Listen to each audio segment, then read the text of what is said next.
National Weather Service. Wilmington has issued a severe thunderstorm warning for southeastern Wayne County, northern Union County, Indiana, Preble County until 5 p.m.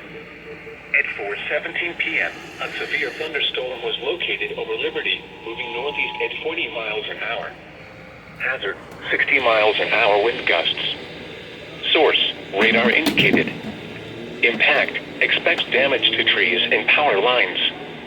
Locations impacted include Richmond, Eaton, Liberty, Camden, Lewisburg, New Paris, West Alexandria, Salem, Abington, El Dorado, West Manchester, Boston, Richmond Municipal Airport, Whitewater State Park, Goodwin's Corner, Oklahoma, West Florence, Cottage Grove, Wheatfield and Interstate 70 at U.S. Route 127.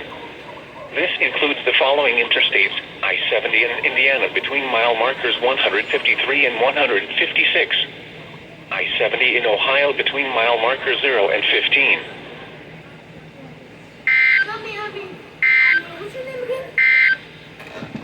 Here is a special weather statement. For the following